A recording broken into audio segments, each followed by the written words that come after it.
Hello students, मैं doctor Reena Shaktawat, subject psychology. बच्चों, आज हम करेंगे चैप्टर थर्ड। फर्स्ट ईयर में आपके पेपर फर्स्ट चल रहा है और उसमें चैप्टर थर्ड आज हम करेंगे। हमारे 2 चैप्टर कंप्लीट हो चुके हैं। थर्ड चैप्टर हमारा है संवेदना, सेंसेशन। तो संवेदना जो है वो एक ऐसी सरल मानसिक प्रक्रिया है जिसके द्वारा हमें वस्तुओं एवं व्यक्तियों के बारे में एक आभास मात्र होता है। यानी वस्तुओं और व्यक्तियों के बारे में एक अनुभूति होती है, एक आभास होता है, क्योंकि इसमें अर्थहीनता एवं अस्पष्टता होती है। तो संवेदना जो है उससे जो हमारा तात्पर्य है वो है दृष्टि, श्रवण, गंध, स्वाद, स्पर्श, दर्द की ज्ञानेंद्रियों से प्राप्त संवेदी जो आंकड़े होते हैं उनसे हमारा तात्पर्य होता है। तो वुड एंड वुड मनोवैज्ञानिक थे जिन्होंने 1996 में संवेदना की एक परिभाषा दी थी। उन्होंने ये कहा कि संवेदना एक ऐसी प्रक्रिया है जिसके द्वारा ज्ञानेंद्रियां बच्चों सभी ने सुना है, हमारी 5 ज्ञानेंद्रियां हैं, जिसके द्वारा ज्ञानेंद्रियां दृष्टि, श्रवण एवं अन्य संवेदी उद्दीपकों की पहचान करके उसकी सूचना मस्तिष्क को देती हैं। क्या है? संवेदना एक ऐसी प्रक्रिया है जिसके द्वारा ज्ञानेंद्रियां दृष्टि, श्रवण या अन्य संवेदी उद्दीपकों की पहचान करके उसकी सूचना मस्तिष्क को दे देती हैं। और यदि हम संवेदना के इस परिभाषा का विश्लेषण करें तो इससे ये स्पष्ट होगा कि संवेदना की परिभाषा में 4 बातें जो हैं वो इम्पॉर्टेंट हैं, जो कि संवेदना के नेचर को या अर्थ को या स्वरूप को प्रकट करती हैं। पहला है, संवेदना एक मानसिक प्रक्रिया है। तो बच्चों, संवेदना जो है वो एक मानसिक प्रक्रिया है। मानसिक प्रक्रिया से तात्पर्य वैसी क्रियाओं से होता है जो मन या मस्तिष्क के सहारे होती हैं। यानी मानसिक प्रक्रियाएं हमारी जो मन और मस्तिष्क के सहारे हों। तो ये जो है प्रक्रियाएं 3 तरह की होती हैं: संज्ञानात्मक, भावात्मक और क्रियात्मक। तो संवेदना जो है वो एक संज्ञानात्मक मानसिक प्रक्रिया है जिसके द्वारा, क्योंकि इसके द्वारा वस्तु, व्यक्तियों या घटनाओं या उद्दीपकों का एक अस्पष्ट ज्ञान हमें होता है। तो इसलिए जो संवेदना है वो एक संज्ञानात्मक प्रक्रिया है। दूसरा जो स्वरूप की हम बात करें तो संवेदना एक आरंभिक मानसिक प्रक्रिया है। संवेदना क्या है? एक आरंभिक मानसिक प्रक्रिया है। तो सचमुच में उद्दीपक के बारे में ज्ञान प्राप्त करने के लिए कई तरह की मानसिक क्रियाएं होती हैं, जैसे चिंतन, कल्पना करना या तर्क करना। परंतु इन सभी क्रियाओं से भी पहले एक और मानसिक प्रक्रिया होती है और वो है संवेदना की या सेंसेशन की। तो किसी वस्तु पर चिंतन करने के लिए ये आवश्यक है कि पहले उसकी सेंसेशन हो, उसकी संवेदना हो। यही कारण है कि संवेदना को एक आरंभिक मानसिक प्रक्रिया कहा गया है। अब हम जो थर्ड पॉइंट की हम बात करेंगे वो है संवेदना में उद्दीपकों का आभास मात्र होता है। क्या होता है? संवेदना में उद्दीपकों का आभास यानी अर्थ रहित ज्ञान होता है। तो संवेदना इतनी सरल प्रक्रिया है कि इसमें उद्दीपक का कोई स्पष्ट अर्थ पता नहीं चलता, केवल उसका एक सामान्य हमें आभास होता है, अनुभूति होती है। जैसे कभी कभी कोई वस्तु हमारे आंखों के सामने झट से आती है और हट जाती है, तो ऐसी वस्तु का मात्र एक आभास संवेदन अर्थात संवेदना ही होती है। यदि हमें उसका अर्थ मालूम हो जाता तो वो संवेदना ना होकर प्रत्यक्षीकरण होता है। यानी कि जो विभिन्न ज्ञानेंद्रियां हैं उनसे हमारे जो मस्तिष्क में सूचना पहुंचती है और हमें उद्दीपकों की उपस्थिति का आभास होता है। तो जो वो आभास है वही संवेदना है। और यदि हम उसका अर्थ निकालने लग जाएं, उसका अर्थ हमें पता हो जाए, तो उसके आगे की प्रक्रिया कहलाती है, और वो कहलाती है प्रत्यक्षीकरण। एंड जो फोर्थ जो पॉइंट है वो है संवेदना के लिए उद्दीपक की उपस्थिति अनिवार्य है। संवेदना के लिए उद्दीपक की उपस्थिति अनिवार्य है। तो संवेदना के लिए उद्दीपक का होना बहुत ही आवश्यक है। उद्दीपक को व्यक्ति ज्ञानेंद्रियों से ग्रहण करता है, जिसके परिणाम स्वरूप उसमें तंत्रिका आवेग पैदा होते हैं, और ये तंत्रिका आवेग जब मस्तिष्क में पहुंचता है तो हमें उस वस्तु की संवेदना होती है।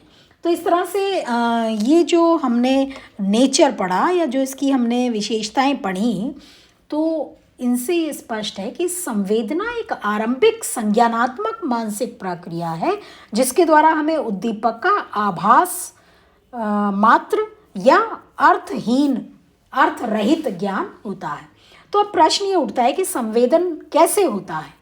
तो इस प्रश्न का उत्तर देते हुए हम ये कह सकते हैं कि संवेदना का उत्पन्न होना जो है वो निम्न बातों पर निर्भर करता है, या कई बातें हैं। जैसे उद्दीपक, तो संवेदन होने के लिए उद्दीपक चाहिए, ज्ञानेंद्रियां चाहिए, और हमारा मस्तिष्क चाहिए। क्यों? क्योंकि हम वातावरण में उद्दीपकों को ज्ञानेंद्रियों के माध्यम से ग्रहण करेंगे, और सूचना जो है हमारे मस्तिष्क में जाएगी। तो जब कोई उद्दीपक व्यक्ति को प्रभावित करता है, तो उसकी जो ज्ञानेंद्रियां हैं उनमें एक रासायनिक डिस्टर्बेंस, केमिकल डिस्टर्बेंस उत्पन्न होता है, और इस केमिकल डिस्टर्बेंस को हम तंत्रिका आवेग कहते हैं। और ये तंत्रिका आवेग सेंसरी नर्व्स के द्वारा मस्तिष्क में पहुंचता है, जिससे एक मानसिक प्रक्रिया की शुरुआत होती है, और इस मानसिक प्रक्रिया को हम संवेदना कहते हैं। जैसे मान लीजिए कि व्यक्ति कोई आवाज़ सुनता है, तो आवाज़ यहाँ पर एक उद्दीपक है।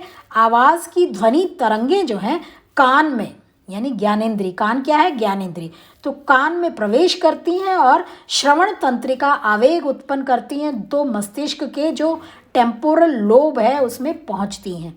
तो तंत्रिका आवेग जो है वो टेम्पोरल लोब में पहुंचते ही पहली जो मानसिक प्रक्रिया होती है उसे हम संवेदना कहते हैं, जिससे उस आवाज़ का हमें एक मात्र आभास होता है, हमें उसके कोई आयाम का कोई अर्थ पता नहीं चलता है।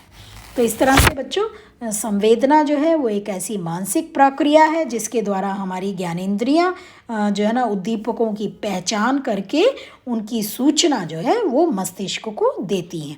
अब हम बात करेंगे संवेदना के गुण। तो संवेदना के कुल जो है 6 गुण हैं जिनकी हम बात करेंगे। पहला है प्रकार।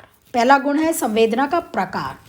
तो प्रकार के हिसाब से संवेदनाएं जो हैं होती हैं वो निम्न हैं। जैसे दृष्टि संवेदना, तो दृष्टि संवेदना हमें आँख उसका ग्राहक है, आँख से हम जो है ग्रहण करते हैं। श्रवण संवेदना कान के माध्यम से, घ्राण संवेदना नाक के माध्यम से, स्वाद संवेदना जीभ के माध्यम से, और त्वक संवेदना यानी हमारी स्किन या त्वचा के माध्यम से।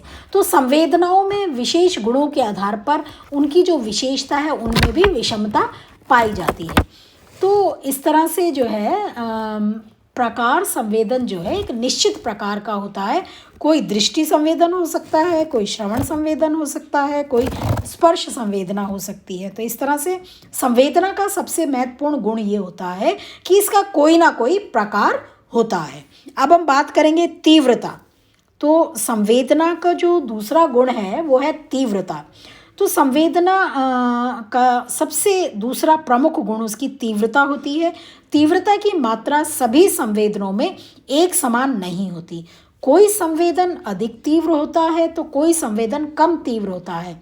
एक ही प्रकार की संवेदना अपनी तीव्रता से अंतर के कारण भिन्न अनुक्रिया उत्पन्न करती है। जैसे मान लीजिए यदि आपकी त्वचा पर सुई की नोक को हल्का गड़ाया जाए और फिर जोर से गड़ाया जाए तो स्पष्टतः दो तरह का संवेदन होगा।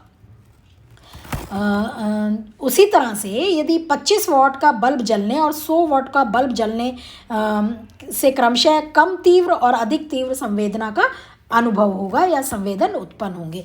तो संवेदना में तीव्रता का गुण भी होता है। तीसरा है स्पष्टता।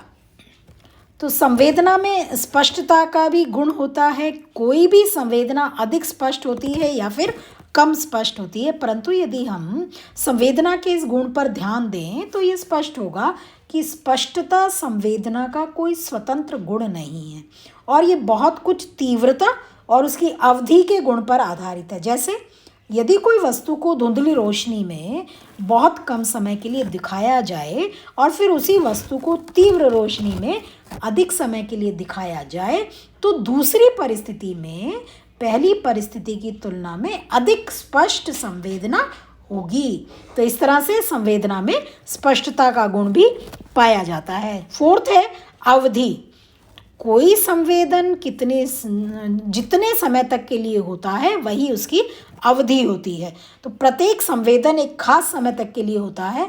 ऐसा नहीं होता कि संवेदन हो और उसमें कुछ समय ना लगे, भले ही कुछ सेकंड का ही क्यों ना हो। तो दो संवेदन प्रकार और तीव्रता में समान होने पर भी अवधि की भिन्नता के कारण वे हमें अलग अलग लगेंगे।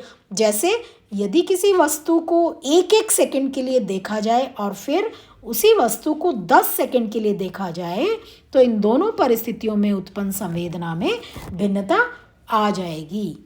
तो इस तरह से अवधि जो है उस पर भी हमारा संवेदना निर्भर करती है।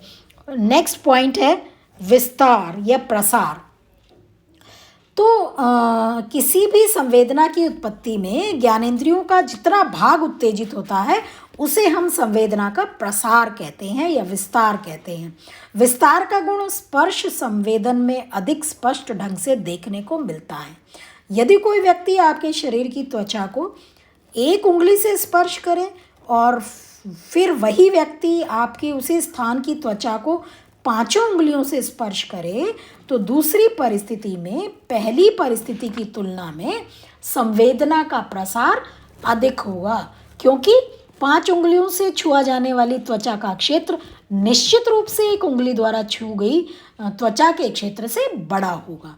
तो इस तरह से प्रसार या विस्तार जो है संवेदना का एक गुण होता है जो ज्ञानेंद्रियों के उत्तेजित होने वाले क्षेत्र पर निर्भर करता है।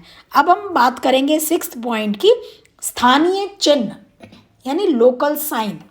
तो व्यक्ति किसी भी संवेदना का मात्र अनुभव ही नहीं करता बल्कि उसका स्थान निर्धारण भी कर लेता है और संवेदना की इस विशेषता को जिसके आधार पर व्यक्ति उसका स्थान बता पाता है हम लोकल साइन या स्थानीय चिन्ह कहते हैं।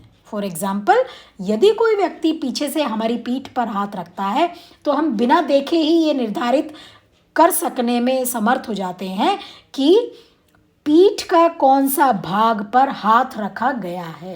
तो स्पर्श संवेदना के अलावा अन्य संवेदनाएं भी हैं जिनके कुछ स्थानीय चिन्ह होते हैं जिनके आधार पर व्यक्ति उनका स्थान निर्धारण करता है। तो इस तरह से बच्चों स्पष्ट होता है कि संवेदना के कई गुण होते हैं और उन गुणों के आधार पर हम संवेदना की विशिष्ट पहचान जो है वो कर पाते हैं। तो इस तरह से आज के वीडियो में केवल आज हम यही पढ़ेंगे मीनिंग ऑफ सेंसेशन और संवेदना के गुण, यानी संवेदना क्या है और संवेदना के गुण कौन कौन से हैं।